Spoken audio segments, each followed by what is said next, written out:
سوال کرنے کا جواز۔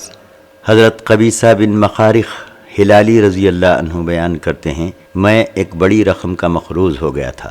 میں رسول اللہ صلی اللہ علیہ وسلم کی خدمت میں حاضر ہوا تاکہ آپ صلی اللہ علیہ وسلم سے اس کے متعلق سوال کروں۔ آپ صلی اللہ علیہ وسلم نے فرمایا، اس وقت تک ہمارے پاس ٹھہرو جب تک صدقہ کا مال آ جائے، ہم اس میں سے تمہیں دینے کا حکم کریں گے۔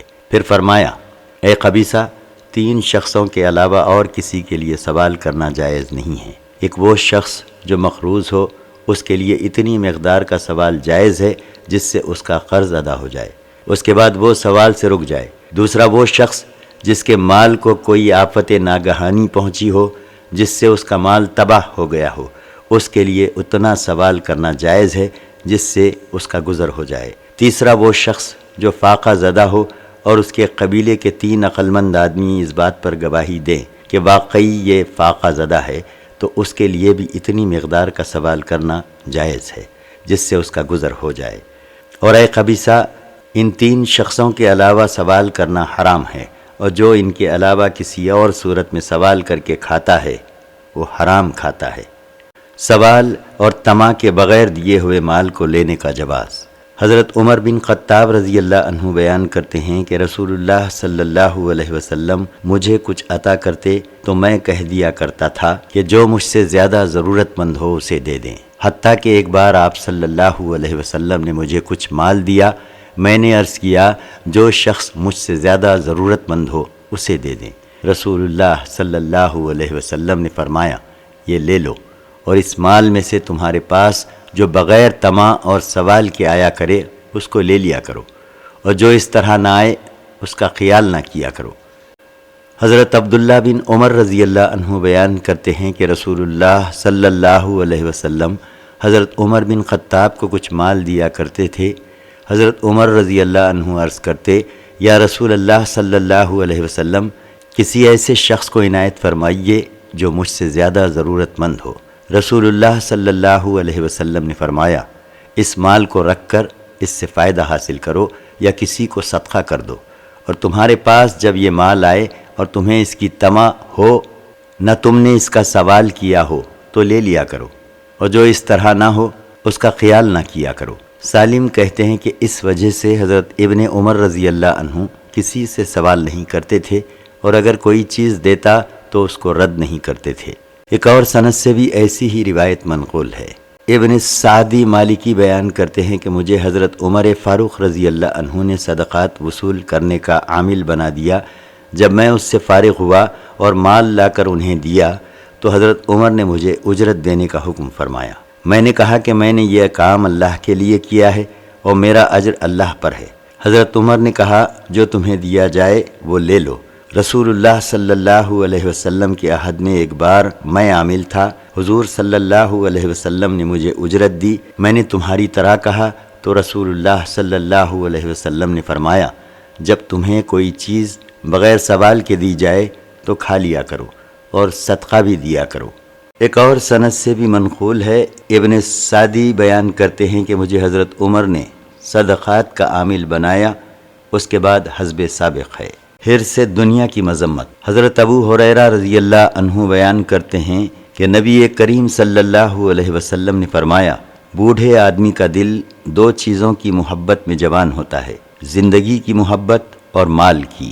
حضرت ابو ہریرہ رضی اللہ عنہ بیان کرتے ہیں کہ رسول اللہ صلی اللہ علیہ وسلم نے فرمایا، بوڑھے آدمی کا دل 2 چیزوں کی محبت میں جوان ہوتا ہے، لمبی زندگی اور مال کی محبت۔ حضرت انس رضی اللہ عنہ بیان کرتے ہیں کہ رسول اللہ صلی اللہ علیہ وسلم نے فرمایا، ابن آدم بوڑھا ہو جاتا ہے اور اس کی 2 خصلتیں جوان ہو جاتی ہیں، مال کی حرص اور عمر کی حرص۔ ایک اور سند کے ساتھ بھی حضرت انس سے حسب سابق روایت ہے۔ ایک اور سند کے ساتھ بھی حضرت انس سے ایسی ہی روایت منقول ہے۔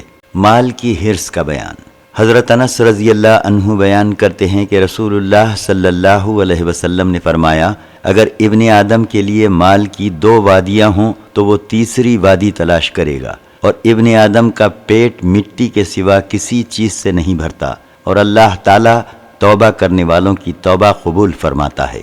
حضرت انس بن مالک رضی اللہ عنہ بیان کرتے ہیں کہ میں نے رسول اللہ صلی اللہ علیہ وسلم سے سنا اور مجھے پتہ نہیں کہ آپ پر وہ بات نازل ہوئی تھی یا آپ اسقط فرما رہے تھے۔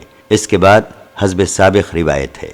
حضرت انس بن مالک رضی اللہ عنہ بیان کرتے ہیں کہ رسول اللہ صلی اللہ علیہ وسلم نے فرمایا، اگر ابن آدم کے پاس ایک سونے کی وادی ہو تو وہ چاہے گا کہ اسے ایک اور وادی بھی مل جائے، اور مٹی کے سوا اور کوئی چیز اس کا منہ نہیں بھر سکتی، اور جو توبہ کرے اللہ تعالیٰ اس کی توبہ قبول فرماتا ہے۔ حضرت ابن عباس رضی اللہ عنہ بیان کرتے ہیں کہ رسول اللہ صلی اللہ علیہ وسلم نے فرمایا، اگر ابن آدم کے پاس مال سے بھری ہوئی ایک وادی ہو تو وہ چاہے گا کہ اس جیسی ایک اور ہو، اور ابن آدم کے نفس کو مٹی کے سوا اور کوئی چیز نہیں بھر سکتی، اور جو توبہ کرے اللہ تعالیٰ اس کی توبہ قبول فرماتا ہے۔ حضرت ابن عباس رضی اللہ عنہ کہتے ہیں کہ مجھے پتہ نہیں کہ یہ قرآن سے ہے یا نہیں۔ زہیر کی روایت میں ہے کہ ابن عباس نے یہ الفاظ نہیں کہے، میں نہیں جانتا یہ قرآن سے ہے یا نہیں۔ حضرت ابو موسیٰ اشعری رضی اللہ عنہ نے بصرہ کے قاریوں کو بلوایا تو ان کے پاس 300 ایسے شخص آئے جو قرآن مجید پڑھ چکے تھے۔ حضرت ابو موسیٰ نے کہا، تم اہل بصرہ میں سب سے بہتر ہو، اور اے قرآن پڑھنے والو، تم قرآن مجید پڑھتے رہو، کہیں زیادہ مدت گزر جانے سے تمہارے دل سخت نہ ہو جائیں جیسا کہ تم سے پہلے لوگوں کے دل سخت ہو گئے تھے۔ ہم ایک سورت پڑھتے تھے جو طول اور شدت میں سورہ توبہ کے برابر تھی، مجھے وہ سورت بھلا دی گئی، البتہ اس کی اتنی بات یاد رہی کہ ابن آدم کے لیے مال کی 2 وادیاں ہوں تو وہ تیسری کی خواہش کرے گا۔ ابن آدم کا پیٹ مٹی کے سوا اور کوئی چیز نہیں بھرتی۔ اور ہم ایک اور سورت بھی پڑھا کرتے تھے جو مسبحات یعنی جو سورت سبح سے شروع ہو میں سے کسی ایک سورت کے برابر تھی، وہ بھی مجھے بھلا دی گئی۔ البتہ اس میں سے مجھے اتنا یاد ہے جس کا ترجمہ ہے، اے ایمان والو، تم وہ بات کیوں کہتے ہو جس کو خود نہیں کرتے؟ تمہاری گردنوں میں شہادت لکھ دی جائے گی، اور قیامت کے دن تم سے اس کے متعلق پوچھا جائے گا۔ زیادہ مال جمع کرنے سے غنا حاصل نہیں ہوتا۔ حضرت ابو ہریرہ رضی اللہ عنہ بیان کرتے ہیں کہ رسول اللہ صلی اللہ علیہ وسلم نے فرمایا، غنا مال سے نہیں، نفس کے استغنا سے حاصل ہوتا ہے۔ دنیا کی چمک پر لوگوں کے رسوا ہونے کا اندیشہ۔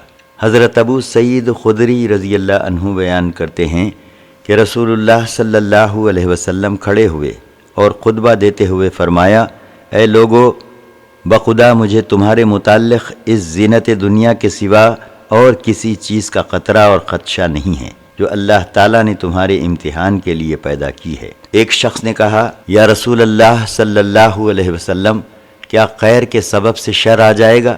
رسول اللہ صلی اللہ علیہ وسلم کچھ دیر خاموش رہے، پھر فرمایا، تم نے کیا کہا تھا؟ اس نے عرض کیا، میں نے کہا تھا یا رسول اللہ صلی اللہ علیہ وسلم، کیا خیر کے سبب سے شر آ سکتا ہے؟ رسول اللہ صلی اللہ علیہ وسلم نے فرمایا، خیر کے سبب سے خیر ہی ہوتی ہے۔ موسم بہار میں جب سبزہ اگتا ہے تو وہ سبزہ جانوروں کو مار دیتا ہے یا قریب المرگ کر دیتا ہے، سوا ان جانوروں کے جو صرف سبزہ کھاتے ہیں۔ وہ اس قدر کھا لیتے ہیں کہ ان کی کوکھیں پھول جاتی ہیں اور وہ دھوپ میں بیٹھ کر لید یا پیشاب کرتے ہیں، پھر جگالی کرتے ہیں اور پھر چرنا شروع کر دیتے ہیں۔ جو شخص مال کو اپنے حق اور حصے کے مطابق لے گا اس کے مال میں برکت ہوگی، اور جو شخص ناحق مال لے گا وہ اس جانور کی طرح ہے جو کھاتا ہے اور سیر نہیں ہوتا۔ حضرت ابو سعید خدری رضی اللہ عنہ بیان کرتے ہیں کہ رسول اللہ صلی اللہ علیہ وسلم نے فرمایا، مجھے تم لوگوں کے بارے میں سب سے زیادہ دنیا کی تر و تازگی کا خدشہ ہے۔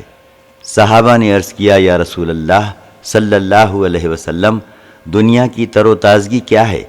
آپ صلی اللہ علیہ وسلم نے فرمایا، زمین کی برکتیں۔ صحابہ نے عرض کیا، یا رسول اللہ صلی اللہ علیہ وسلم، کیا خیر کے سبب سے شر ہوتا ہے؟ آپ صلی اللہ علیہ وسلم نے 3 بار فرمایا، خیر کے سبب سے خیر ہی ہوتی ہے۔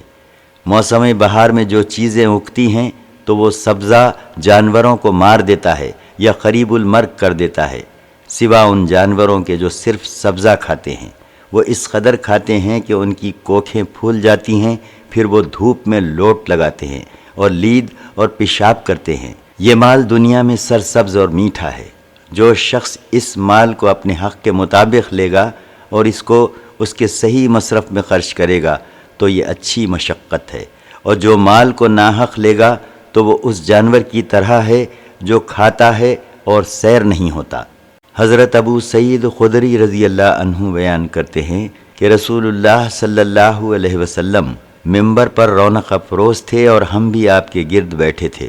آپ صلی اللہ علیہ وسلم نے فرمایا، مجھے اپنے بعد تم پر جس چیز کا خدشہ اور خطرہ ہے وہ یہ ہے کہ اللہ تعالیٰ تم پر دنیا کی زینت اور تر و تازگی کے دروازے کھول دے گا۔ ایک شخص نے عرض کیا، یا رسول اللہ صلی اللہ علیہ وسلم، کیا خیر کے سبب سے شر بھی آ سکتا ہے؟ رسول اللہ صلی اللہ علیہ وسلم اس کے جواب میں خاموش رہے۔ لوگوں نے اس شخص سے کہا، کیا سبب ہے کہ تم رسول اللہ صلی اللہ علیہ وسلم سے سوال کر رہے ہو اور آپ جواب نہیں دے رہے؟ حضرت ابو سعید کہتے ہیں کہ پھر ہم نے دیکھا کہ آپ پر وحی نازل ہو رہی ہے۔ جب آپ معمول پر آ گئے تو آپ صلی اللہ علیہ وسلم نے پسینہ پونچھا، پھر فرمایا، وہ سائل کہاں ہے؟ گویا کہ آپ صلی اللہ علیہ وسلم نے اس کی تحسین کی، پھر فرمایا، خیر کے سبب سے شر نہیں آتا۔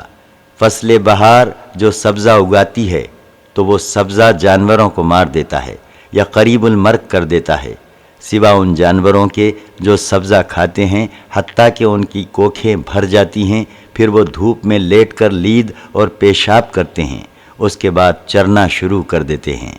یہ مال دنیا سرسبز اور میٹھا ہے اور مسلمان کا اچھا ساتھی ہے۔ اس مال کا جو حصہ مسکین، یتیم اور مسافر کو دیا، اور جو اس مال کو ناحق لیتا ہے وہ اس جانور کی طرح ہے جو کھاتا ہے اور سیر نہیں ہوتا، اور یہ مال اس کے خلاف قیامت کے دن گواہی دے گا۔ سوال نہ کرنے، صبر اور قناعت کی فضیلت۔ حضرت ابو سعید خدری رضی اللہ عنہ بیان کرتے ہیں کہ انصار میں سے کچھ لوگوں نے رسول اللہ صلی اللہ علیہ وسلم سے سوال کیا۔ آپ صلی اللہ علیہ وسلم نے ان کو عطا کیا، پھر سوال کیا، آپ نے پھر عطا کیا، حتیٰ کہ آپ صلی اللہ علیہ وسلم کے پاس مال ختم ہو گیا۔ پھر آپ صلی اللہ علیہ وسلم نے فرمایا، میرے پاس جو بھی مال ہوگا میں اس کو تم سے بچا کے ہرگز نہیں رکھوں گا، اور جو شخص سوال سے رکا رہے گا اللہ تعالیٰ اس کو مستغنا رکھے گا، اور جو صبر کرے گا اللہ تعالیٰ اس کو صابر رکھے گا، اور صبر سے بہتر اور وسیع تر چیز کسی کو نہیں دی گئی۔ ایک اور سند سے بھی ایسی ہی روایت ہے۔ گزارے لائق روزگار پر قناعت کرنے کا بیان۔ حضرت عبداللہ بن عمرو بن عاص رضی اللہ عنہ بیان کرتے ہیں کہ رسول اللہ صلی اللہ علیہ وسلم نے فرمایا، جس شخص نے اسلام قبول کیا اس نے فلاح پالی، اور جس کو ضرورت کے مطابق روزی دی گئی، اور جسے اللہ تعالیٰ نے ان چیزوں پر خانے بنا دیا جو اس کو دی گئی ہیں۔ حضرت ابو ہریرہ رضی اللہ عنہ بیان کرتے ہیں کہ رسول اللہ صلی اللہ علیہ وسلم نے فرمایا، اے اللہ، آل محمد کو اتنی روزی دے جو اس کی ضرورت پوری کر سکے۔ حضرت عمر بن خطاب رضی اللہ عنہ بیان کرتے ہیں کہ رسول اللہ صلی اللہ علیہ وسلم نے کچھ صدقے کا مال تقسیم کیا۔ میں نے عرض کیا، یا رسول اللہ صلی اللہ علیہ وسلم، ان کے علاوہ دوسرے لوگ زیادہ مستحق تھے۔ آپ صلی اللہ علیہ وسلم نے فرمایا، ان لوگوں نے ایسی صورت پیدا کر دی کہ یا تو یہ مجھ سے بے حیائی سے سوال کرتے یا مجھے بخیل قرار دیتے، الیاذ باللہ۔ تو میں بخیل نہیں ہوں۔ بدگوئی اور سختی سے مانگنے والے کو بھی عطا کرنے کا حکم۔ حضرت انس بن مالک رضی اللہ عنہ بیان کرتے ہیں کہ میں رسول اللہ صلی اللہ علیہ وسلم کے ساتھ جا رہا تھا، درآں حالانکہ آپ صلی اللہ علیہ وسلم ایک بخرانی چادر اوڑے ہوئے تھے جس کے کنارے موٹے تھے۔ ناگاہ ایک بدو آیا اور اس نے آپ کی چادر زور سے کھینچی۔ میں نے دیکھا کہ اس کی وجہ سے آپ کی گردن پر نشان پڑ گیا۔ پھر کہنے لگا، اے محمد، آپ کے پاس جو اللہ تعالیٰ کا مال اس میں سے مجھے دینے کا حکم دیجیے۔ رسول اللہ صلی اللہ علیہ وسلم اس کی طرف متوجہ ہوئے، ہنسے اور اس کو دینے کا حکم دیا۔ ایک اور سند سے یہ حدیث حضرت انس سے مروی ہے اور اکرمہ بن عمار سے مروی۔ اس حدیث میں یہ ہے کہ اس بدو نے آپ کی چادر کو اتنی زور سے کھینچا کہ آپ صلی اللہ علیہ وسلم اس کے سینے سے جا لگے، اور حمام کی روایت میں ہے کہ اتنے زور سے چادر کھینچی کہ وہ پھٹ گئی اور اس کا کنارہ رسول اللہ صلی اللہ علیہ وسلم کی گردن میں رہ گیا۔ حضرت مسور بن مخرمہ رضی اللہ عنہ بیان کرتے ہیں کہ رسول اللہ صلی اللہ علیہ وسلم نے قبائیں تقسیم کی اور مخرمہ کو کچھ نہیں دیا۔ حضرت مخرمہ نے کہا کہ اے بیٹے، میرے ساتھ رسول اللہ صلی اللہ علیہ وسلم کے پاس چلو۔ میں ان کے ساتھ گیا۔ حضرت مخرمہ نے کہا جاؤ، رسول اللہ صلی اللہ علیہ وسلم کو بلا کر لاؤ۔ میں نے آپ کو بلایا، رسول اللہ صلی اللہ علیہ وسلم تشریف لائے اور آپ کے اوپر ان میں سے ایک قبا تھی۔ آپ نے فرمایا اے مخرمہ، میں نے یہ قبا تمہارے لیے چھپا کر رکھی تھی۔ حضرت مخرمہ نے اس قبا کو دیکھا اور راضی ہو گئے۔ حضرت مسور بن مخرمہ رضی اللہ عنہ بیان کرتے ہیں کہ رسول اللہ صلی اللہ علیہ وسلم کے پاس قبائیں آئیں۔ مجھ سے میرے والد حضرت مخرمہ نے کہا رسول اللہ صلی اللہ علیہ وسلم کے پاس چلو، شاید آپ ہمیں ان میں سے کچھ دیں۔ حضرت مسور کہتے ہیں کہ میرے والد نے آپ کے دروازے پر کھڑے ہو کر کچھ باتیں کرنی شروع کر دی۔ رسول اللہ صلی اللہ علیہ وسلم نے ان کی آواز پہچان لی۔ آپ قبا کو لیے ہوئے تشریف لائے۔ درآں حالانکہ آپ اس قبا کے محاسن دیکھ رہے تھے اور فرما رہے تھے میں نے یہ تمہارے لیے چھپا کر رکھی ہے، میں نے یہ تمہارے لیے چھپا کر رکھی تھی۔ کمزور ایمان والے کو عطا کرنا۔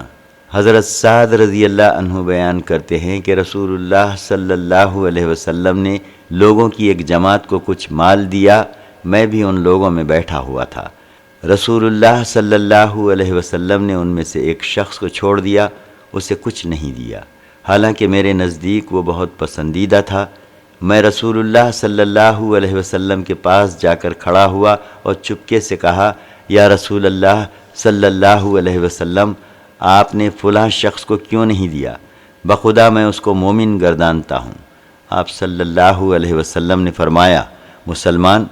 میں کچھ دیر خاموش رہا، پھر مجھ سے نہیں رہا گیا اور میں نے کہا یا رسول اللہ صلی اللہ علیہ وسلم، آپ فلاں کو کیوں نہیں دیتے؟ بخدا میں اس کو مومن سمجھتا ہوں۔ آپ صلی اللہ علیہ وسلم نے فرمایا آیا مسلمان؟ میں کچھ دیر خاموش رہا، پھر مجھ سے نہیں رہا گیا اور میں نے کہا یا رسول اللہ صلی اللہ علیہ وسلم، آپ فلاں کو کیوں نہیں دیتے؟ بخدا میں اس کو مومن گمان کرتا ہوں۔ آپ صلی اللہ علیہ وسلم نے فرمایا آیا مسلمان؟ پھر آپ صلی اللہ علیہ وسلم نے فرمایا میں کسی شخص کو اس خوف سے دے دیتا ہوں کہ کہیں وہ منہ کے بل جہنم میں نہ گرا دیا جائے، حالانکہ اس کے علاوہ دوسرا شخص مجھے زیادہ محبوب ہوتا ہے۔ حلوانی کی روایت میں یہ قول 2 مرتبہ ہے۔ ایک اور سند سے بھی یہ روایت منقول ہے۔ ایک دیگر سند سے بھی یہ حدیث مروی ہے اور اس میں یہ ہے کہ رسول اللہ صلی اللہ علیہ وسلم نے میری گردن اور کندھوں کے درمیان ہاتھ مارا اور فرمایا اے سعد، اگر میں کسی شخص کو دوں تو کیا تم لڑائی کرو گے؟ تالیف قلب اور ایمان پر استقامت کے لیے مال دینا۔ حضرت انس بن مالک رضی اللہ عنہ بیان کرتے ہیں کہ غزوہ حنین کے دن جب اللہ تعالیٰ نے بغیر کسی جنگ کے رسول اللہ صلی اللہ علیہ وسلم کو حوازن کا مال عطا فرما دیا اور رسول اللہ صلی اللہ علیہ وسلم نے قریش کے کچھ لوگوں کو 100 اونٹ عطا فرمائے، تو کچھ انصاری کہنے لگے اللہ تعالیٰ رسول اللہ صلی اللہ علیہ وسلم کی مغفرت فرمائے، آپ قریش کو دیتے ہیں اور ہمیں چھوڑ دیتے ہیں، حالانکہ ہماری تلواروں سے ابھی تک کفار قریش کا خون ٹپک رہا ہے۔ حضرت انس کہتے ہیں کہ رسول اللہ صلی اللہ علیہ وسلم کو یہ بات بتلائی گئی۔ آپ صلی اللہ علیہ وسلم نے ان انصاریوں کو بلوایا اور ان سب کو ایک چمڑے کے خیمے میں جمع کیا۔ جب وہ جمع ہو گئے تو ان کے پاس رسول اللہ صلی اللہ علیہ وسلم تشریف لائے اور فرمایا یہ تمہاری کس قسم کی بات مجھ تک پہنچی ہے؟ انصار میں سے کچھ سمجھدار لوگوں نے کہا یا رسول اللہ صلی اللہ علیہ وسلم، جو لوگ ہم میں سے صاحب عقل ہیں انہوں نے کوئی بات نہیں کی، البتہ ہمارے کم عمر نوجوانوں نے یہ بات کہی ہے کہ اللہ تعالی رسول اللہ صلی اللہ علیہ وسلم کی مغفرت فرمائے، وہ قریش کو دے رہے ہیں اور ہمیں چھوڑ رہے ہیں، حالانکہ ہماری تلواروں سے ابھی تک کفار قریش کا خون ٹپک رہا ہے۔ رسول اللہ صلی اللہ علیہ وسلم نے فرمایا، میں ان لوگوں کو دیتا ہوں جو ابھی تازہ تازہ کفر سے اسلام میں آئے ہیں، تاکہ ان کی تالیف قلوب ہو۔ کیا تم اس بات پر راضی نہیں ہو کہ لوگ مال لے کر اپنے گھر جائیں اور تم رسول اللہ صلی اللہ علیہ وسلم کو لے کر گھر جاؤ؟ اللہ کی قسم، جس چیز کے ساتھ تم لوٹ رہے ہو وہ اس سے بہتر ہے جس کے ساتھ وہ لوٹ رہے ہیں۔ انصار نے کہا، یا رسول اللہ صلی اللہ علیہ وسلم، کیوں نہیں، ہم راضی ہیں۔ آپ صلی اللہ علیہ وسلم نے فرمایا، ان قریب تم دیکھو گے کہ بہت سے معاملات میں لوگوں کو تم پر ترجیح دی جائے گی اور تم اس پر صبر کرنا حتیٰ کہ تم اللہ اور اس کے رسول سے جا ملو، کیونکہ میں حوض پر ہوں گا۔ انصار نے کہا کہ ہم ان قریب صبر کریں گے۔ حضرت انس بن مالک رضی اللہ عنہ بیان کرتے ہیں کہ جب اللہ تعالیٰ نے نبی کریم صلی اللہ علیہ وسلم کو بغیر جنگ کے ہوازن کا مال عطا فرمایا، اس کے بعد حسب سابق روایت ہے۔ البتہ اس حدیث میں یہ ہے کہ حضرت انس نے کہا، ہم نے صبر نہیں کیا، اور نو عمر لوگوں نے یہ کہا۔ ایک اور سند سے حسب سابق روایت ہے، اس میں ہے کہ ہم صبر کر لیں گے۔ حضرت انس بن مالک رضی اللہ عنہ بیان کرتے ہیں کہ رسول اللہ صلی اللہ علیہ وسلم نے انصار کو جمع کر کے فرمایا، کیا تم میں کوئی تمہارا غیر بھی ہے؟ انہوں نے کہا کہ نہیں، البتہ ہمارا بھانجا ہے۔ آپ نے فرمایا، بھانجا بھی قوم میں داخل ہوتا ہے۔ پھر آپ صلی اللہ علیہ وسلم نے فرمایا، قریش ابھی تازہ جاہلیت اور مصائب سے نکلے ہیں، میں چاہتا ہوں کہ ان کو پناہ میں رکھوں اور ان کی تالیف قلب کروں۔ کیا تم اس بات پر راضی نہیں ہو کہ لوگ دنیا لے کر جائیں اور تم اپنے گھروں میں رسول اللہ صلی اللہ علیہ وسلم کو لے کر جاؤ؟ اگر لوگ ایک راستے پر چلیں اور انصار دوسری گھاٹی میں چلیں تو میں انصار کی گھاٹی میں چلوں گا۔ حضرت انس بن مالک رضی اللہ عنہ بیان کرتے ہیں، جب مکہ مکرمہ فتح ہوا تو قریش میں مال غنیمت تقسیم کیا گیا۔ انصار نے کہا، یہ بڑے تعجب کی بات ہے کہ ہماری تلواروں سے ابھی کفار کا خون ٹپک رہا ہے اور ہمارا مال غنیمت انہی کو واپس دیا جا رہا ہے۔ رسول اللہ صلی اللہ علیہ وسلم تک یہ بات پہنچی تو آپ صلی اللہ علیہ وسلم نے ان کو جمع کر کے فرمایا، یہ تمہاری کس قسم کی بات مجھ تک پہنچی ہے؟ انہوں نے کہا، ہم نے وہی بات کہی ہے جو آپ تک پہنچی ہے، اور انصار جھوٹ نہیں بولتے تھے۔ آپ صلی اللہ علیہ وسلم نے فرمایا، تم اس بات سے خوش نہیں ہو کہ لوگ اپنے گھروں میں مال دنیا کو لے کر جائیں اور تم اپنے گھروں میں رسول اللہ صلی اللہ علیہ وسلم کو لے کر جاؤ؟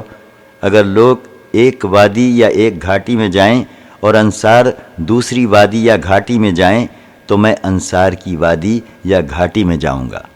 حضرت انس بن مالک رضی اللہ عنہ بیان کرتے ہیں کہ جس روز جنگ حنین ہوئی تو حوازن اور غطفان وغیرہ اپنے بچوں اور چوپایوں کو لے کر رسول اللہ صلی اللہ علیہ وسلم کے سامنے آئے۔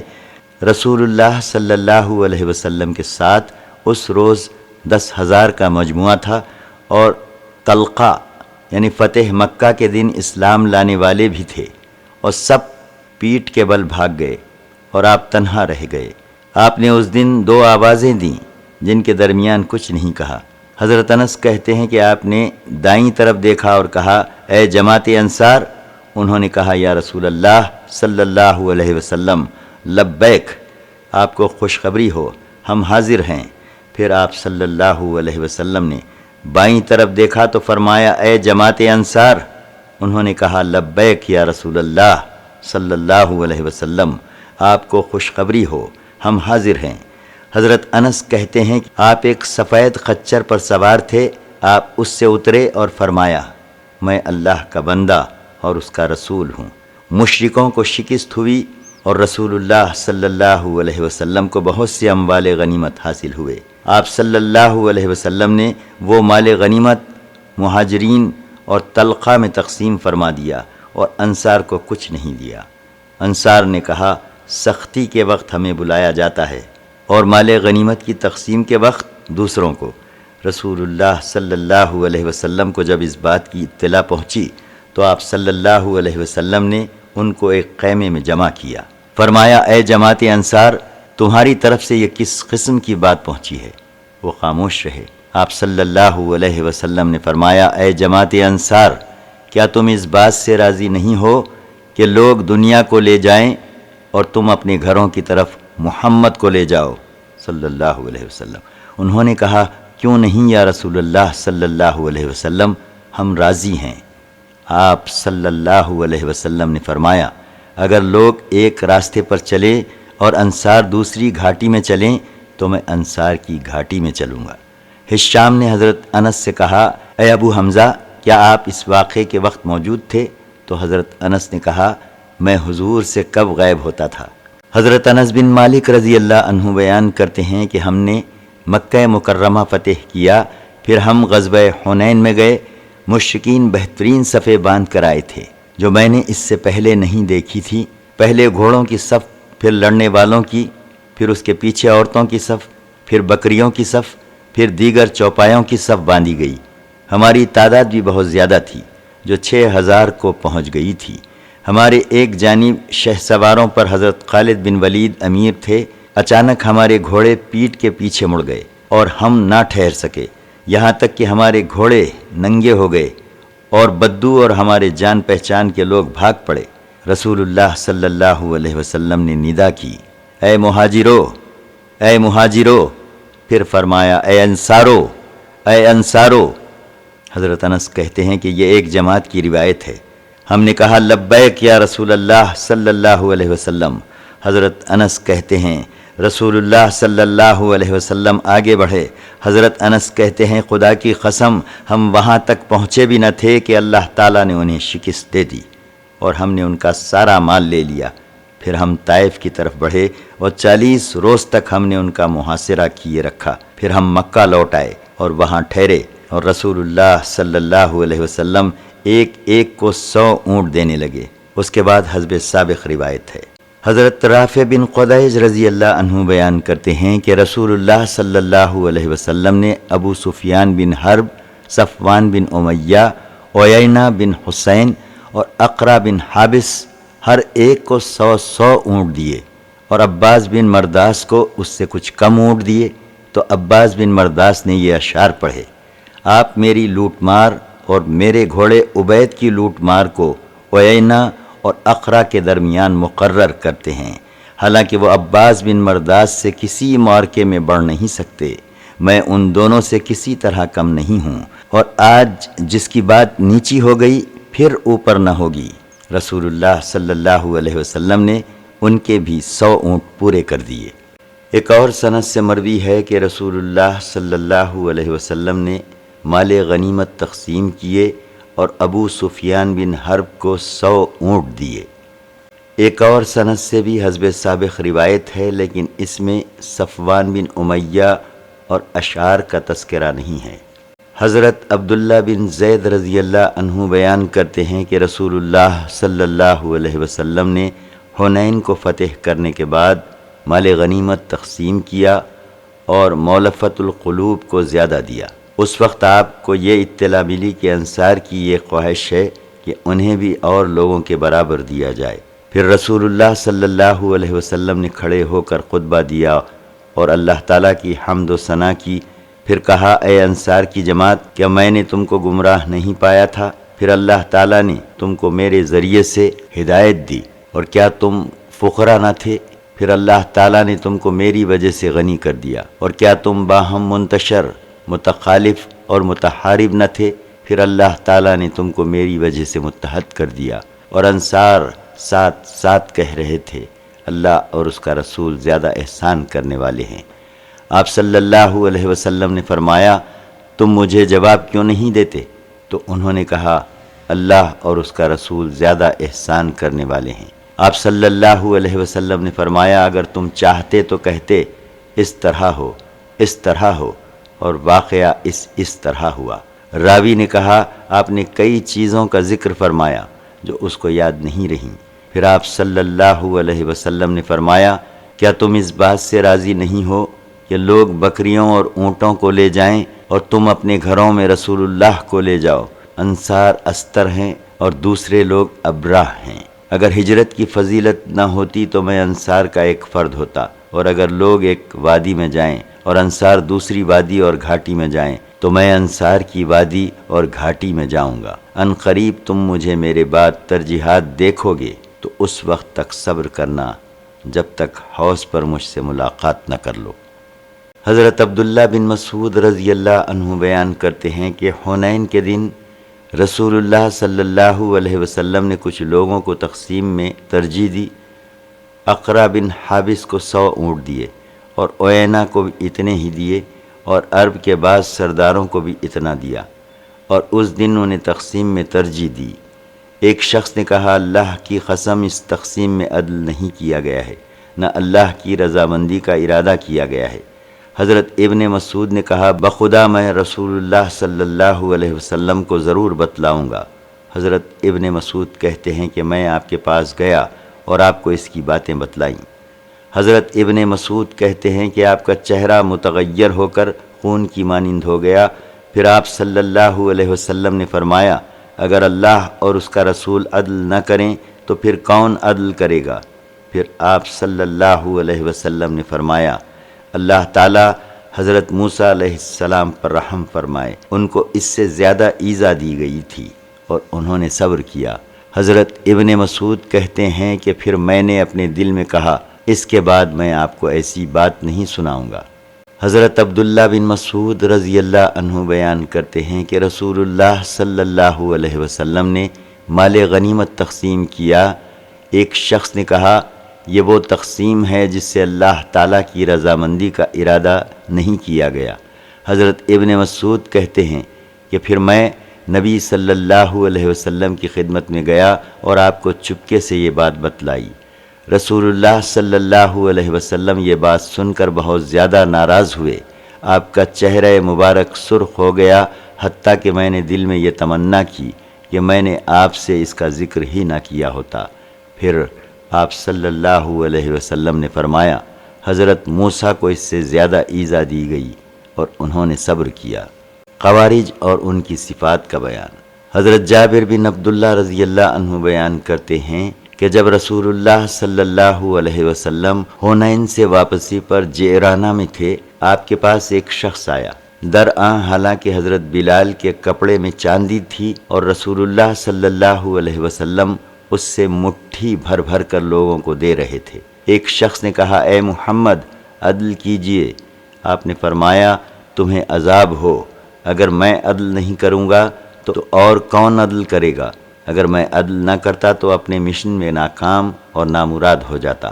حضرت عمر بن خطاب نے کہا، یا رسول اللہ صلی اللہ علیہ وسلم، مجھے اجازت دیجئے میں اس شخص کو قتل کر دوں۔ آپ صلی اللہ علیہ وسلم نے فرمایا، معاذ اللہ، کہیں لوگ یہ نہ کہیں کہ میں اپنے اصحاب کو قتل کرتا ہوں۔ یہ شخص اور اس کے اصحاب قرآن پڑھتے ہیں، مگر قرآن ان کے گلوں کے نیچے سے نہیں اترتا، اور یہ لوگ قرآن سے اس طرح صاف نکل جائیں گے جس طرح تیر نشانے سے نکل جاتا ہے۔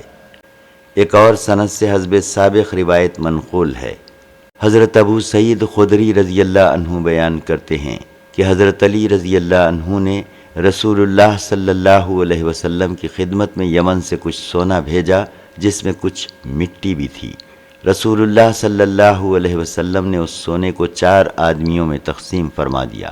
اقرا بن حابس، حنظلی، عیینہ بن بدر الفزاری اور علقمہ بن علاسہ عامری، پھر بنو گلاب کے ایک شخص کو اور زید خیرتائی کو، پھر بنو نیہان کے ایک شخص کو۔ حضرت ابن مسعود کہتے ہیں کہ قریش ناراض ہو گئے کہ حضور نجد کے سرداروں کو دیتے ہیں اور ہمیں چھوڑ رہے ہیں۔ رسول اللہ صلی اللہ علیہ وسلم نے فرمایا، میں نے یہ اس لیے کیا ہے کہ میں ان لوگوں کو تالیف قلب کروں۔ پھر ایک شخص آیا جس کی داڑھی گھنی تھی، گال ابھرے ہوئے تھے اور آنکھیں دھسی ہوئی تھیں، پیشانی اونچی تھی اور سر منڈا ہوا تھا۔ وہ کہنے لگا، اے محمد، اللہ سے ڈریے۔ حضرت ابو سعید کہتے ہیں، رسول اللہ صلی اللہ علیہ وسلم نے فرمایا، اگر میں اللہ تعالیٰ کی نافرمانی کروں پھر اس کی اطاعت کون کرے گا؟ اللہ تعالیٰ نے مجھے زمین پر امین بنا کر بھیجا ہے اور تم مجھے امین نہیں مانتے؟ پھر وہ شخص پشت پھیر کر چل دیا۔ قوم میں سے ایک شخص نے اس کے قتل کی اجازت چاہی۔ لوگوں کا خیال ہے کہ وہ حضرت خالد بن ولید تھے۔ رسول اللہ صلی اللہ علیہ وسلم نے فرمایا، اس کی نسل سے ایک ایسی قوم پیدا ہوگی جو قرآن پڑھے گی اور قرآن اس کے گلے سے نیچے نہیں اترے گا۔ یہ لوگ مسلمانوں کو قتل کریں گے اور کافروں کو چھوڑ دیں گے، اور یہ لوگ اسلام سے اس طرح نکل جائیں گے جس طرح تیر شکار سے نکل جاتا ہے۔ اگر میں ان لوگوں کو یعنی ان کا زمانہ پا لیتا تو قوم عاد کی طرح ان کو قتل کر ڈالتا۔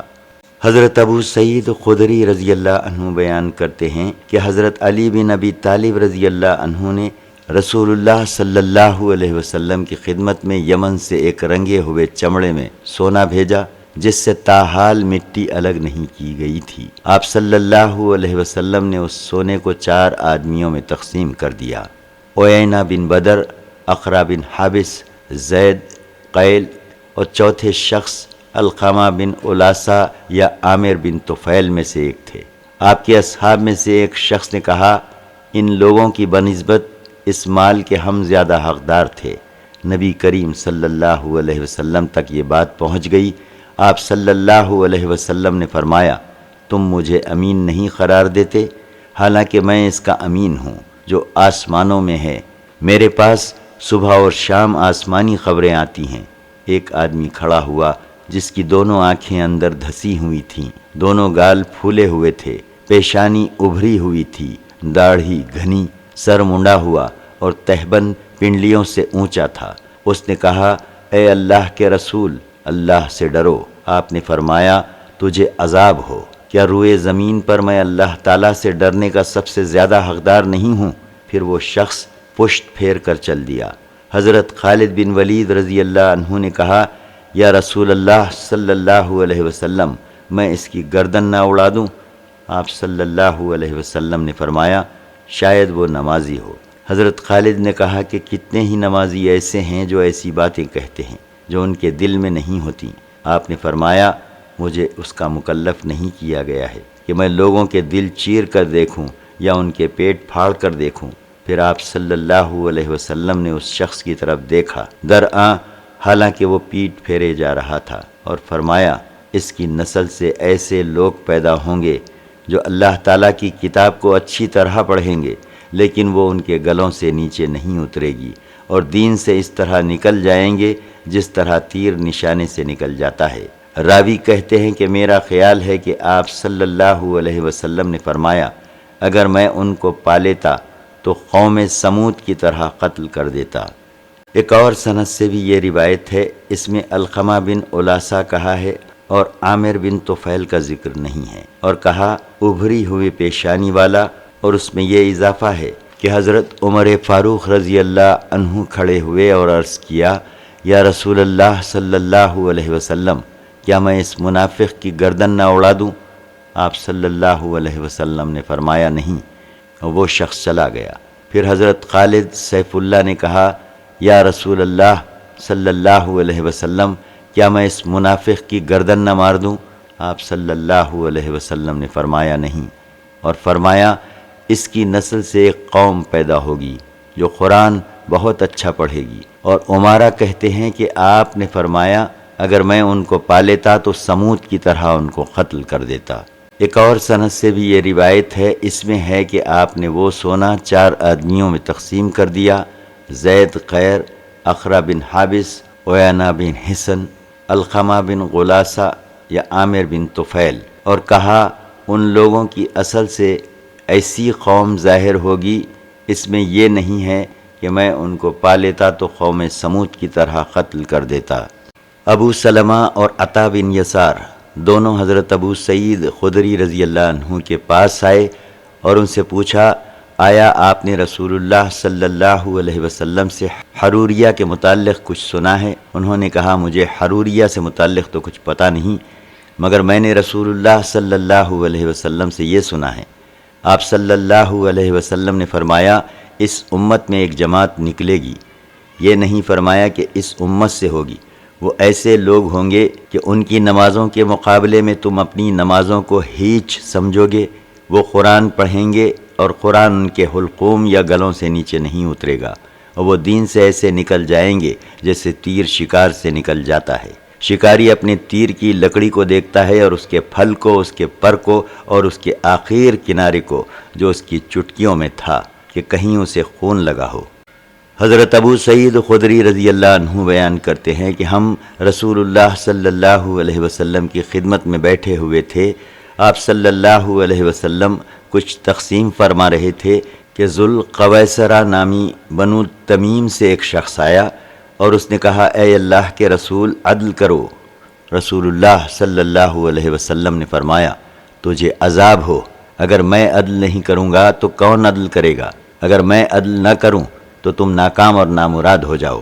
حضرت عمر بن خطاب رضی اللہ عنہ نے کہا، یا رسول اللہ صلی اللہ علیہ وسلم، مجھے اجازت دیجیے کہ اس کی گردن اڑا دوں۔ رسول اللہ صلی اللہ علیہ وسلم نے فرمایا، رہنے دو، کیونکہ اس کے ایسے ساتھی ہیں جن کی نمازوں کے مقابلے میں تم اپنی نمازوں کو حقیر سمجھو گے، اور اس کے روزوں کے مقابلے میں اپنے روزوں کو حقیر گردانو گے۔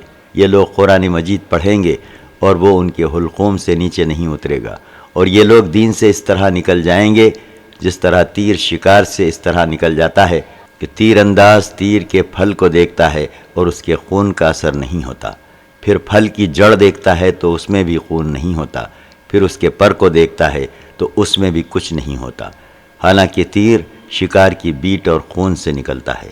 ان لوگوں کی نشانی یہ ہے کہ ان میں ایک کالا آدمی ہوگا جس کا ایک شانہ عورت کے پستان کی طرح ہوگا، یا جیسے ہلتا ہوا گوشت کا لوتھڑا ہو۔ یہ گروہ اس وقت تک ظاہر ہوگا جب لوگوں میں تفرقہ ہوگا۔ حضرت ابو سعید کہتے ہیں کہ میں گواہی دیتا ہوں کہ میں نے یہ حدیث رسول اللہ صلی اللہ علیہ وسلم سے سنی، اور گواہی دیتا ہوں کہ حضرت علی رضی اللہ عنہ نے ان سے قتال کیا، اور میں اس وقت حضرت علی کے ساتھ تھا۔ حضرت علی نے اس آدمی کو تلاش کرنے کا حکم دیا، وہ مل گیا اور اس کو حضرت علی کے پاس لایا گیا، اور میں نے اس شخص کو انہی صفات کے ساتھ پایا جو رسول اللہ صلی اللہ علیہ وسلم نے بیان کی تھیں۔ حضرت ابو سعید خدری رضی اللہ عنہ بیان کرتے ہیں کہ رسول اللہ صلی اللہ علیہ وسلم نے ایک قوم کا ذکر کیا جو آپ کی امت میں پیدا ہوگی۔ اس کا ظہور اس وقت ہوگا جب لوگوں میں تفرقہ ہو جائے۔ اس کی علامت سر منڈانا ہوگی، اور وہ مخلوق میں سب سے بدتر ہوں گے، اور ان کو دو جماعتوں میں سے وہ جماعت قتل کرے گی جو حق کے زیادہ قریب ہوگی۔ پھر آپ نے ان لوگوں کی ایک مثال بیان فرمائی کہ جب آدمی کسی شکار یا نشانے کو تیر مارتا ہے تو پر دیکھتا ہے، اس میں کچھ اثر نہیں ہوتا، وہ تیر کی لکڑی کو دیکھتا ہے اور وہاں بھی اثر نہیں ہوتا، پھر اس حصے کو دیکھتا ہے جو تیر انداز کی چٹکی میں ہوتا ہے تو وہاں بھی کچھ اثر نہیں ہوتا۔ پھر حضرت ابو سعید نے کہا، اے عراق والو، تمہیں نے تو انہیں قتل کیا ہے۔ حضرت ابو سعید خدری رضی اللہ عنہ بیان کرتے ہیں کہ رسول اللہ صلی اللہ علیہ وسلم نے فرمایا، مسلمانوں میں تفریق کے وقت ایک فرقہ پیدا ہو جائے گا، اور مسلمانوں کی دو جماعتوں میں سے جو حق کے زیادہ قریب ہوگی وہ اس فرقے کو قتل کرے گی۔ حضرت ابو سعید خدری رضی اللہ عنہ بیان کرتے ہیں کہ رسول اللہ صلی اللہ علیہ وسلم نے فرمایا، میری امت میں دو جماعتیں ہو جائیں گی، اور ان میں ایک فرقہ پیدا ہوگا، اور جو جماعت اس فرقے کو قتل کرے گی وہ حق کے زیادہ قریب ہوگی۔ حضرت ابو سعید خدری رضی اللہ عنہ بیان کرتے ہیں کہ رسول اللہ صلی اللہ علیہ وسلم نے فرمایا، لوگوں میں تفرقے کے وقت ایک فرقہ پیدا ہو جائے گا، اور جو لوگ اس فرقے کو قتل کریں گے وہ حق کے زیادہ قریب ہوں گے۔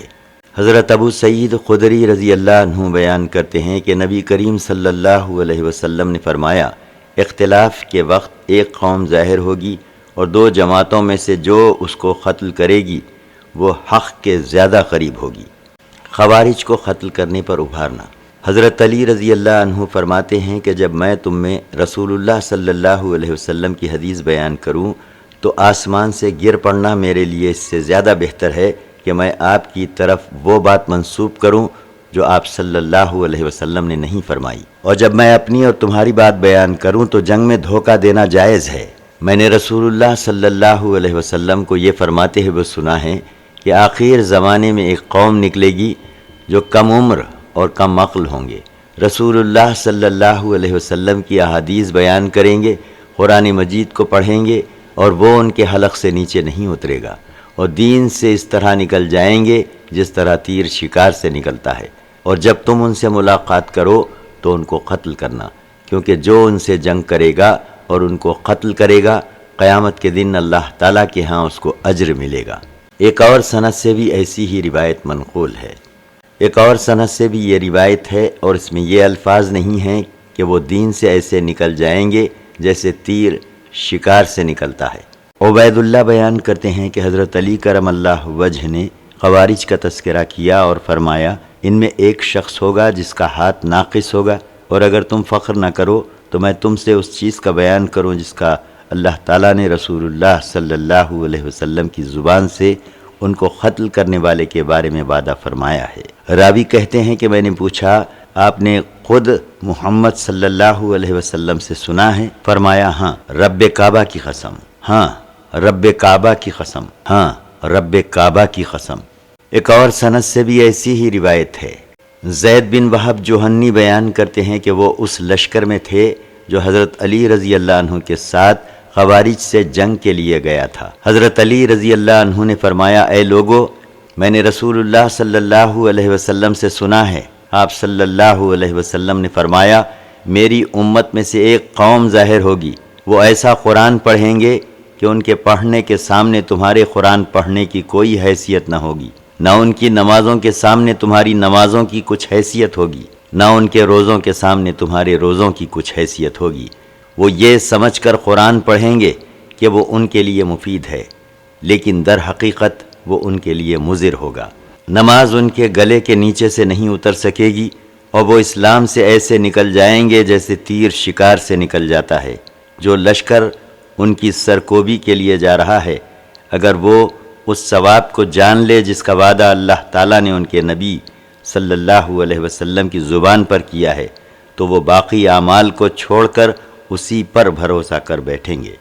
ان کی نشانی یہ ہے کہ ان میں سے ایک ایسا آدمی ہے جس کے شانے میں ہڈی نہیں ہے، اور اس کے شانے کا سر عورت کے پستان کی طرح ہے، اس پر سفید رنگ کے بال ہیں۔ حضرت علی نے فرمایا معاویہ اور اہل شام کی طرف جاتے ہو اور انہیں چھوڑ جاتے ہو تاکہ یہ تمہارے پیچھے تمہاری اولاد اور تمہارے اموال کو ایذا دیں۔ بخدا مجھے امید ہے کہ یہ وہی قوم ہے جس نے ناحق خون بہایا اور لوگوں کی چراگاہوں کو لوٹ لیا۔ تم اللہ کا نام لے کر اس سے قتال کے لیے روانہ ہو۔ سلمہ بن کہیل کہتے ہیں کہ پھر مجھ سے زید بن وہب نے ایک ایک منزل کا تذکرہ کیا اور بیان کیا کہ جب ہم جا کر ان سے ملے تو ہمارا ایک پل سے گزر ہوا۔ اس روز خوارج کا سپہ سالار عبداللہ بن وہب راسبی تھا۔ اس نے حکم دیا کہ اپنے نیزے پھینک دو اور تلواریں میان سے نکال لو، کیونکہ مجھے خدشہ ہے کہ یہ تم پر اس طرح حملہ کریں گے جس طرح یوم حرورہ میں کیا تھا۔ چنانچہ وہ پھر سے انہوں نے اپنے نیزے پھینک دیے اور تلواریں سونت لیں۔ لوگوں نے ان پر اپنے نیزوں سے حملہ کیا اور بعض نے بعض کو قتل کرنا شروع کر دیا۔ اس روز حضرت علی کے لشکر سے صرف 2 آدمی شہید ہوئے۔ حضرت علی نے فرمایا ان میں سے ناقص آدمی کو تلاش کرو، اسے ڈھونڈو۔ اسے ڈھونڈا گیا لیکن وہ نہیں ملا۔ حضرت علی رضی اللہ عنہ خود اٹھے اور وہاں گئے جہاں ان کی لاشیں ایک دوسرے پر پڑی ہوئی تھیں۔ حضرت علی نے فرمایا ان لاشوں کو اٹھاؤ، تو اس کو زمین پر لگا ہوا پایا۔ حضرت علی نے فرمایا اللہ اکبر، اللہ تعالیٰ نے سچ فرمایا اور اس کے رسول صلی اللہ علیہ وسلم نے ہم تک صحیح احکام پہنچائے۔ عبیدہ سلمانی کھڑے ہوئے اور کہا اس ذات کی قسم جس کے سوا کوئی معبود نہیں، کیا آپ نے خود رسول اللہ صلی اللہ علیہ وسلم سے یہ حدیث سنی ہے؟ حضرت علی نے فرمایا ہاں، خدا کی قسم جس کے سوا کوئی معبود نہیں۔ اس نے حضرت علی سے 3 مرتبہ حلف لیا۔ حضرت علی نے 3 مرتبہ قسم کھائی۔ رسول اللہ صلی اللہ علیہ وسلم کے غلام حضرت عبداللہ بن ابی رافع رضی اللہ عنہ بیان کرتے ہیں کہ حروریہ کا جس وقت ظہور ہوا تو وہ حضرت علی رضی اللہ عنہ کے ساتھ تھے۔ انہوں نے کہا کہ اللہ کے سوا کوئی حاکم نہیں۔ حضرت علی نے فرمایا یہ حق بات ہے جس سے باطل کا ارادہ کیا گیا ہے۔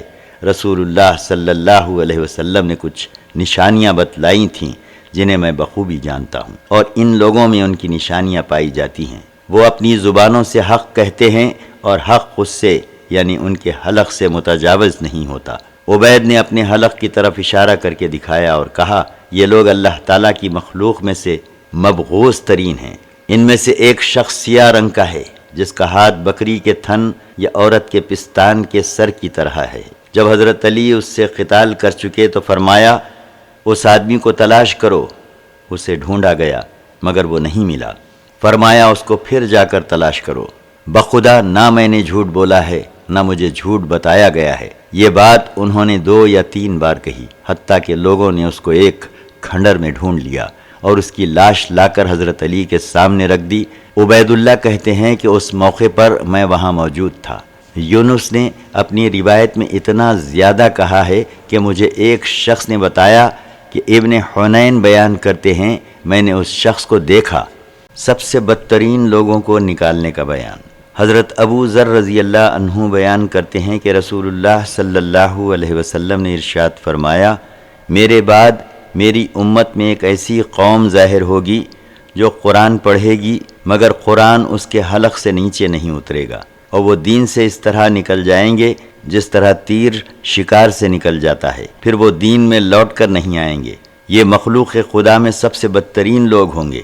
ابن سامد بیان کرتے ہیں کہ اس کے بعد میں رافع بن عمرو غفاری سے ملا جو حکم غفاری کے بھائی ہیں، اور کہا وہ حدیث جو میں نے حضرت ابو ذر رضی اللہ عنہ سے اس طرح سے سنی ہے، اور انہیں وہ حدیث بیان کی۔ انہوں نے کہا میں نے رسول اللہ صلی اللہ علیہ وسلم سے خود یہ حدیث سنی تھی۔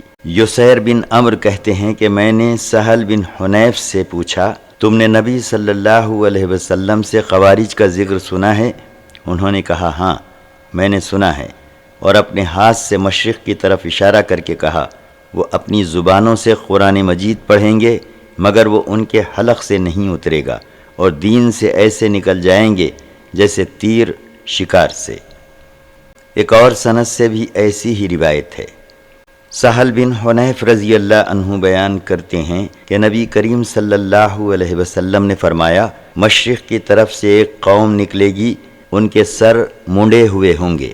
رسول اللہ صلی اللہ علیہ وسلم اور آپ کی آل پر زکوٰۃ کا حرام ہونا۔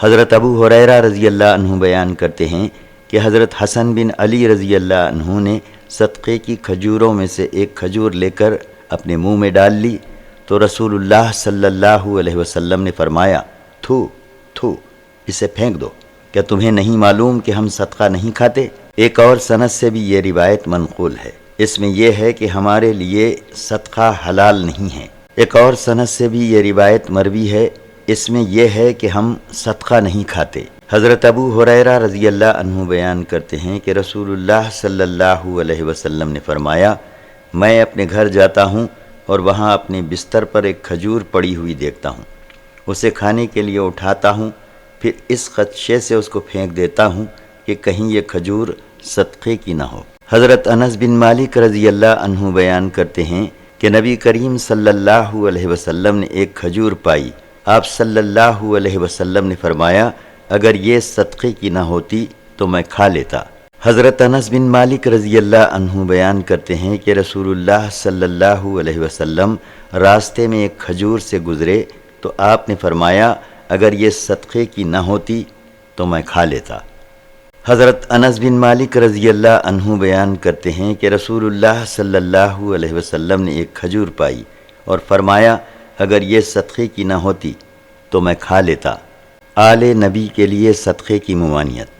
عبد المطلب بن ربیعہ بن حارث بیان کرتے ہیں کہ ربیعہ بن حارث اور عباس بن عبد المطلب رضی اللہ عنہما جمع ہوئے اور انہوں نے کہا کہ بخدا اگر ہم ان 2 لڑکوں کو رسول اللہ صلی اللہ علیہ وسلم کی خدمت میں بھیج دیں، یعنی یہ میرے اور فضل بن عباس رضی اللہ عنہما کے متعلق کہا، اور یہ دونوں رسول اللہ صلی اللہ علیہ وسلم سے عرض کریں کہ آپ ان دونوں کو زکوٰۃ وصول کرنے پر عامل بنا دیں اور یہ دونوں آپ کو اس طرح لا کر دیں جس طرح اور لا کر دیتے ہیں، اور جو اور لوگوں کو ملتا ہے وہ ان لوگوں کو بھی مل جائے۔ اسی اثنا میں حضرت علی بن ابی طالب بھی آ کر کھڑے ہو گئے، انہوں نے حضرت علی سے بھی اس بات کا تذکرہ کیا۔ حضرت علی نے فرمایا ایسا مت کرو، آپ اس طرح کرنے والے نہیں ہیں۔ اس پر ربیعہ بن حارث حضرت علی کو برا بھلا کہنے لگے اور کہا کہ خدا کی قسم کہ تم صرف حسد کی بنا پر ایسا کہہ رہے ہو، تمہیں رسول اللہ صلی اللہ علیہ وسلم کی دامادی کا شرف حاصل ہے ہم تو اس بنا پر تم سے حسد نہیں کرتے۔ حضرت علی نے کہا اچھا، ان دونوں کو روانہ کر دو۔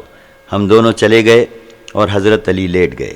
جب رسول اللہ صلی اللہ علیہ وسلم ظہر کی نماز سے فارغ ہوئے تو ہم آپ سے پہلے حجرے میں جا پہنچے اور آپ کے تشریف لانے تک حجرے کے پاس کھڑے رہے۔ آپ صلی اللہ علیہ وسلم تشریف لائے اور ہم دونوں کے کان پکڑے اور فرمایا جو تمہارے دل میں ہے اسے بتلا دو۔ پھر آپ اور ہم حجرے میں گئے۔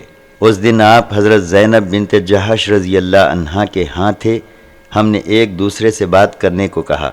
پھر ہم میں سے ایک نے گفتگو کی اور عرض کیا یا رسول اللہ صلی اللہ علیہ وسلم، آپ سب سے زیادہ احسان اور صلہ رحمی کرنے والے ہیں اور ہم نکاح کے قابل ہو گئے ہیں۔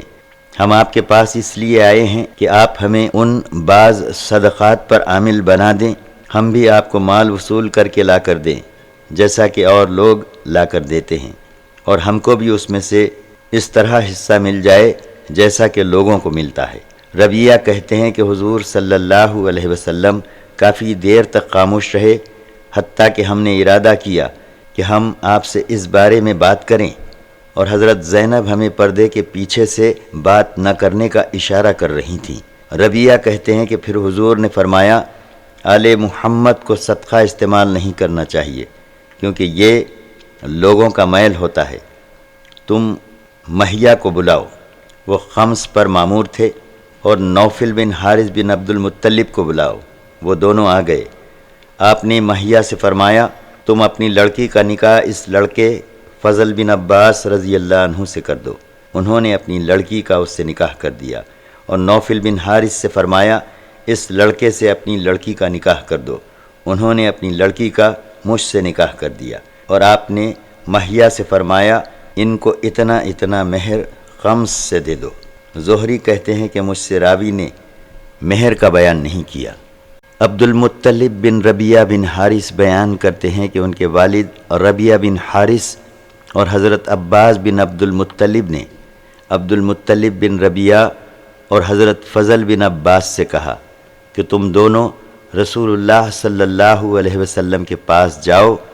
پھر بقیہ حدیث حسب سابق بیان کی، اور اس میں یہ زیادتی ہے کہ حضرت علی نے اپنی چادر بچھائی، پھر اس پر لیٹ گئے، پھر فرمایا ابو الحسن ہوں اور خدا کی قسم میں اس وقت تک اپنی جگہ سے نہیں ہٹوں گا جب تک کہ تمہارے بیٹے اس بات کا جواب لے کر نہ لوٹیں جو تم نے رسول اللہ صلی اللہ علیہ وسلم کو کہلا کر بھیجی ہے۔ اور اس حدیث میں یہ بھی ہے کہ رسول اللہ صلی اللہ علیہ وسلم نے ہم سے فرمایا یہ صدقات لوگوں کے میل ہیں، اور یہ محمد صلی اللہ علیہ وسلم اور محمد صلی اللہ علیہ وسلم کی آل کے لیے جائز نہیں ہیں۔ پھر رسول اللہ صلی اللہ علیہ وسلم نے فرمایا محمیہ بن جزعہ کو میرے پاس بلا کر لاؤ، اور وہ بنو اسد میں سے ایک شخص تھے جنہیں رسول اللہ صلی اللہ علیہ وسلم نے خمس وصول کرنے کے لیے عامل مقرر کیا تھا۔ نبی کریم صلی اللہ علیہ وسلم کی زوجہ حضرت جویریہ رضی اللہ عنہا بیان کرتی ہیں کہ ان کے پاس رسول اللہ صلی اللہ علیہ وسلم تشریف لائے اور پوچھا کچھ کھانا ہے؟ حضرت جویریہ نے کہا یا رسول اللہ صلی اللہ علیہ وسلم، اس بکری کی ایک ہڈی کے سوا ہمارے پاس اور کچھ نہیں ہے جو میری آزاد کردہ باندی نے اپنے صدقے سے ہدیہ کی تھی۔ آپ صلی اللہ علیہ وسلم نے فرمایا اس کو لے آؤ کیونکہ صدقہ اپنی جگہ پہنچ چکا ہے۔ ایک اور سند سے بھی یہ روایت منقول ہے۔ حضرت انس بن مالک رضی اللہ عنہ بیان کرتے ہیں کہ حضرت بریرہ رضی اللہ عنہ کو کچھ گوشت صدقہ دیا گیا تھا، انہوں نے وہ رسول اللہ صلی اللہ علیہ وسلم کو ہدیہ کیا۔ آپ صلی اللہ علیہ وسلم نے فرمایا یہ گوشت بریرہ کے لیے صدقہ تھا اور ہمارے لیے ہدیہ ہے۔ حضرت عائشہ رضی اللہ عنہا بیان کرتی ہیں کہ رسول اللہ صلی اللہ علیہ وسلم کی خدمت میں کچھ گائے کا گوشت آیا اور آپ صلی اللہ علیہ وسلم کو بتایا گیا کہ یہ گوشت حضرت بریرہ پر صدقہ کیا گیا تھا۔ آپ صلی اللہ علیہ وسلم نے فرمایا یہ ان کے لیے صدقہ تھا اور ہمارے لیے ہدیہ ہے۔ حضرت عائشہ رضی اللہ عنہا بیان فرماتی ہیں کہ بریرہ میں 3 باتیں تھیں، لوگ بریرہ پر صدقہ کرتے تھے اور ہمارے لیے وہ ہدیہ ہوتا تھا۔ میں نے نبی کریم صلی اللہ علیہ وسلم سے اس کا ذکر کیا، آپ صلی اللہ علیہ وسلم نے فرمایا یہ اس پر صدقہ ہے اور تمہارے لیے ہدیہ ہے، بس تم اس کو کھا لیا کرو۔ ایک اور سند سے بھی حضرت عائشہ رضی اللہ عنہا سے اسی طرح مروی ہے۔ ایک اور سند سے بھی حضرت عائشہ رضی اللہ عنہا سے اسی طرح مروی ہے، مگر اس میں یہ ہے کہ وہ ہمارے لیے ہدیہ ہے۔ حضرت ام عطیہ رضی اللہ عنہا بیان کرتی ہیں کہ رسول اللہ صلی اللہ علیہ وسلم نے میرے پاس صدقے کی ایک بکری بھیجی، میں نے اس میں سے کچھ گوشت حضرت عائشہ کے پاس بھیج دیا۔ جب رسول اللہ صلی اللہ علیہ وسلم حضرت عائشہ رضی اللہ عنہا کے پاس آئے تو دریافت فرمایا تمہارے پاس کچھ کھانا ہے؟ انہوں نے کہا نہیں، البتہ نصیبہ یعنی ام عطیہ نے اس بکری سے کچھ گوشت بھیجا ہے جو آپ نے انہیں دی تھی۔ رسول اللہ صلی اللہ علیہ وسلم نے فرمایا وہ اپنی جگہ پہنچ چکی ہے۔ رسول اللہ صلی اللہ علیہ وسلم کا ہدیے کو قبول کرنا اور صدقہ کو رد کرنا۔ حضرت ابو ہریرہ رضی اللہ عنہ بیان کرتے ہیں کہ رسول اللہ صلی اللہ علیہ وسلم کے پاس جب کھانا لایا جاتا تو آپ صلی اللہ علیہ وسلم اس کے بارے میں دریافت فرماتے، اگر بتایا جاتا کہ یہ ہدیہ ہے تو آپ صلی اللہ علیہ وسلم کھا لیتے، اور اگر کہا جاتا کہ یہ صدقہ ہے تو پھر نہ کھاتے۔ صدقہ لانے والے کو دعا دینا۔ حضرت عبداللہ بن ابی اوفا رضی اللہ عنہ بیان کرتے ہیں کہ جب رسول اللہ صلی اللہ علیہ وسلم کے پاس کوئی جماعت صدقہ لے کر آتی تو آپ فرماتے اے اللہ ان پر صلاۃ یعنی رحمت نازل فرما۔ جب میرے والد ابو اوفا صدقہ لے کر آئے تو آپ صلی اللہ علیہ وسلم نے دعا کی اے اللہ ابو اوفا کی اولاد پر صلاۃ نازل فرما۔ ایک اور سند سے بھی یہ روایت منقول ہے اور اس میں صلی علیہم ہے، زکوٰۃ وصول کرنے والے کو راضی رکھنا۔ حضرت جریر بن عبداللہ رضی اللہ عنہ بیان کرتے ہیں کہ رسول اللہ صلی اللہ علیہ وسلم نے فرمایا جب تمہارے پاس زکوٰۃ وصول کرنے والا آئے تو اسے تمہارے پاس سے راضی ہو کر جانا چاہیے۔ روزوں کا بیان، رمضان کے مہینے کی فضیلت۔ حضرت ابو ہریرہ رضی اللہ عنہ بیان کرتے ہیں کہ رسول اللہ صلی اللہ علیہ وسلم نے فرمایا جب رمضان آتا ہے تو جنت کے دروازے کھول دیے جاتے ہیں اور جہنم کے دروازے بند کر دیے جاتے ہیں اور شیاطین کو قید کر دیا جاتا ہے۔ حضرت ابو ہریرہ رضی اللہ عنہ بیان کرتے ہیں کہ رسول اللہ صلی اللہ علیہ وسلم نے فرمایا جب رمضان آتا ہے تو رحمت کے دروازے کھول دیے جاتے ہیں اور جہنم کے دروازے بند کر دیے جاتے ہیں اور شیاطین کو زنجیروں میں جکڑ دیا جاتا ہے۔ ایک اور سند کے ساتھ بھی حضرت ابو ہریرہ سے یہ حدیث مثل سابق مروی ہے۔ چاند دیکھ کر روزہ رکھنا، چاند دیکھ کر عید کرنا اور چاند نظر نہ آئے تو 30 روزے پورے کرنا۔ حضرت عبداللہ بن عمر رضی اللہ عنہ بیان کرتے ہیں کہ رسول اللہ صلی اللہ علیہ وسلم نے رمضان المبارک کا تذکرہ کیا، پھر فرمایا چاند دیکھے بغیر روزہ مت رکھو، نہ چاند دیکھے بغیر عید کرو، اور اگر مطلع ابرآلود ہو تو روزوں کی مدت پوری کرو۔ حضرت عبداللہ بن عمر رضی اللہ عنہ بیان کرتے ہیں کہ رسول اللہ صلی اللہ علیہ وسلم نے رمضان کا تذکرہ کیا، پھر اپنے دونوں ہاتھوں کو کھول کر اشارہ کر کے فرمایا مہینہ ایسا ہے، مہینہ ایسا ہے، اور تیسری بار انگوٹھے کو بند کر لیا اور فرمایا چاند دیکھ کر روزہ رکھو، چاند دیکھ کر عید کرو، اور اگر مطلع ابرآلود ہو تو 30 روزوں کی مدت پوری کرو۔ ایک اور سند سے بھی حسب سابق روایت ہے۔